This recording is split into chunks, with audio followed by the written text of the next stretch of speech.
Merci pour votre fidélité. Bonsoir à tous et bienvenue dans ce flash d'information sur Lumière TV. Moussa Alassane Diallo, ministre du Commerce et de l'Industrie, a tenu une rencontre avec les secteurs privés le 5 août 2024 au CICB sur la situation de la Confédération de l'AS. Ensemble, suivant nos envoyés Amadou Salatouré et Thierry Dao.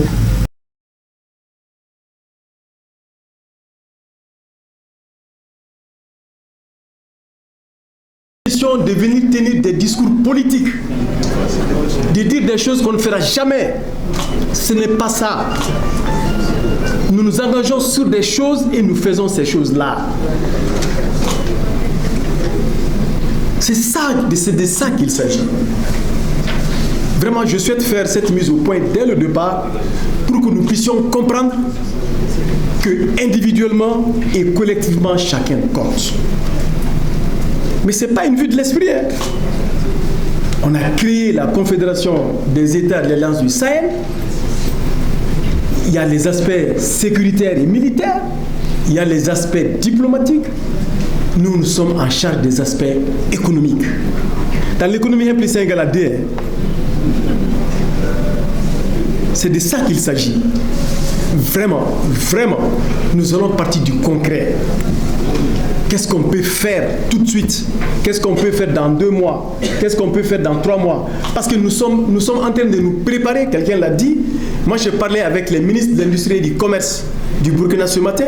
J'ai parlé avec le ministre de l'Industrie et du Commerce du Niger ce matin. Et nous avons convenu que vers le 15 septembre 2024, nous aurons une rencontre entre les 3 ministres en charge de l'Industrie et du Commerce, Inch'Allah, avec les chambres et les organisations patronales. Mais nous n'allons pas là-bas pour parler. Nous allons là-bas avec les avantages comparatifs dont notre économie dispose. Qu'est-ce que nous pouvons aujourd'hui offrir aux autres? Qu'est-ce que le Mali peut offrir aux 2 autres pays de l'AES? Et qu'est-ce qu'il nous faut faire pour renforcer ce potentiel-là?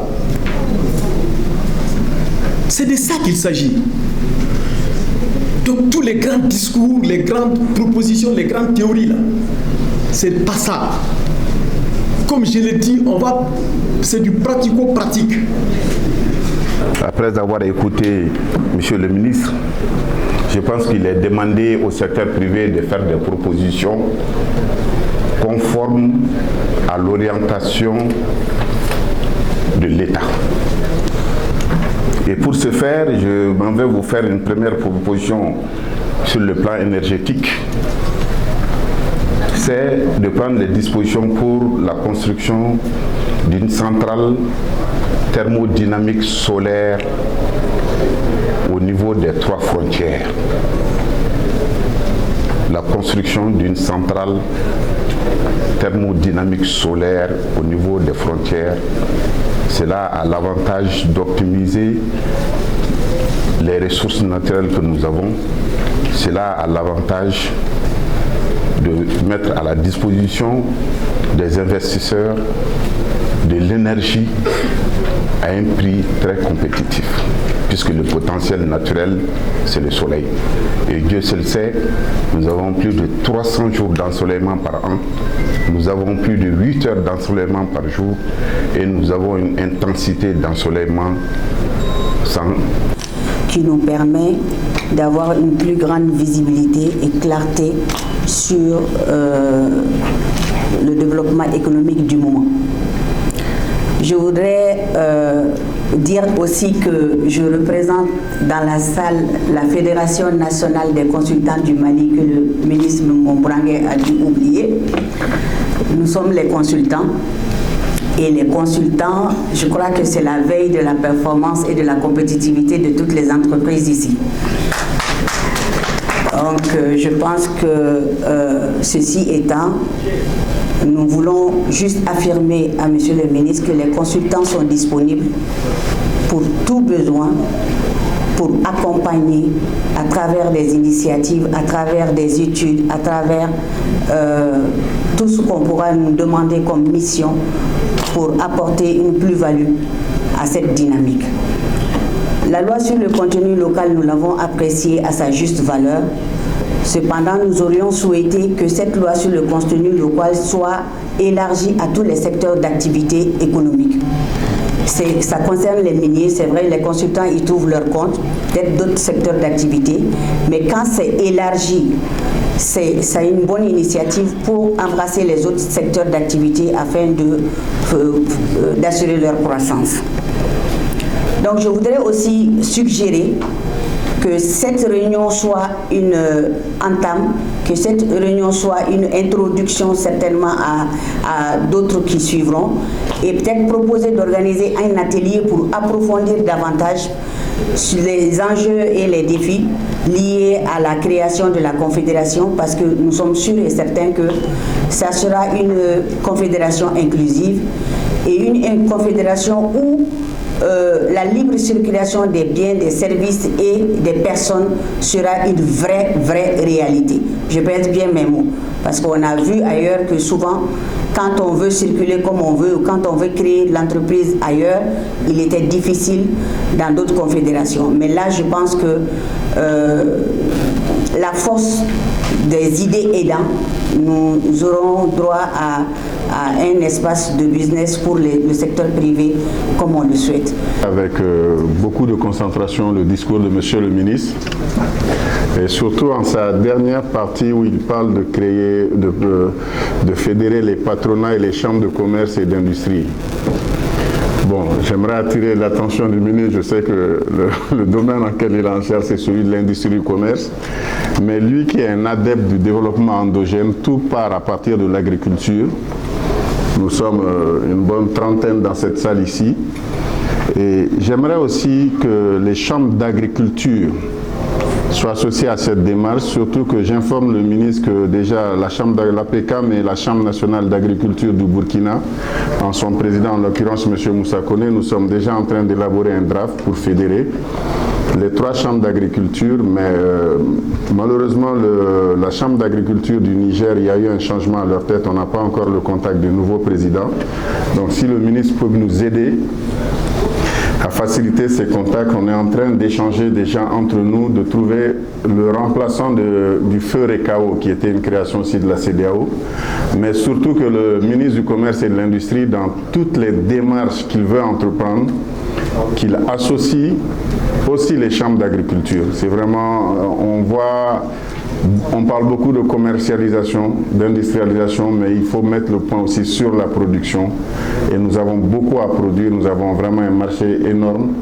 Et dans nos discussions, nous avons compris que dans l'AES, si le Niger a beaucoup plus de chances d'être un pôle énergétique, le Mali sera le pôle agricole de l'AES. Et il faut vraiment qu'on travaille sur ce secteur. Vous avez M. Kanté Arouna, président de la Chambre de commerce du district de Bamako. En fait, d'abord, je remercie M. le ministre de l'Industrie et du Commerce pour l'organisation de cette rencontre. La rencontre d'aujourd'hui avait pour but de nous partager les enjeux et les défis par rapport économique concernant la Confédération des États du Sahel. Le ministre nous a donné des explications. Le ministre a fait des annonces qui sont des annonces très fortes. C'est des annonces aujourd'hui pour nous, le secteur privé a des grands défis à relever. Il s'agit tout simplement de donner au secteur privé tout son rôle, le rôle qu'il doit jouer dans le développement endogène du pays, afin de booster davantage et de permettre une intégration économique, cette fois-ci une vraie intégration économique. Parce qu'en réalité, nous voulons vraiment pas de faux fiants. Nous voulons vraiment qu'il y ait vraiment une intégration digne de ce nom qui va permettre à nos États de se développer avec leurs propres moyens et leurs propres ressources. Donc il s'agit de cela. Donc les annonces du ministre ont porté également sur vraiment les réformes en cours et les réformes qui ont été déjà adoptées, et tout cela rentre dans le cadre du développement économique et social de notre pays.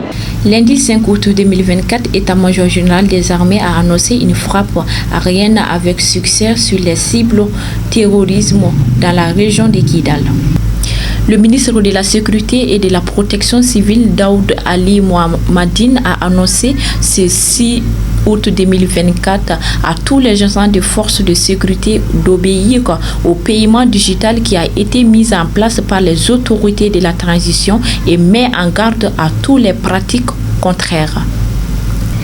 La CEDEAO a condamné l'attaque contre les forces armées à Tinzaouatène et mettre en garde à toute ingérence étrangère dans un communiqué. Le ministre des Affaires étrangères et de la coopération régionale et des Burkinabés à l'étranger a condamné l'ajustement de l'Ukraine dans la situation du terrorisme au Sahel dans un communiqué. Le monde change, le monde bouge. Quand il change, il bouge et celui qui ne bouge pas, il les dépasse. Mesdames et messieurs, ceci met fin à ce flash d'informations. Merci de l'avoir suivi et à très bientôt. Besoin de matériel électronique à Bamako, plus d'inquiétude. Désormais, Yélé Électronique est à votre disposition. Yélé Électronique, Chomamoutou Traoré, au niveau du carrefour Mayambougou, vers le lycée Mabélé au centre Mabélé à gauche, on peut trouver tout genre de matériel des artistes, des mosquées, des salles de conférence, des studios, des radios, des sonorisations, des empiles, des bafoules et plusieurs autres matériels. Chez Mamoutou Traoré, la satisfaction est rassurée.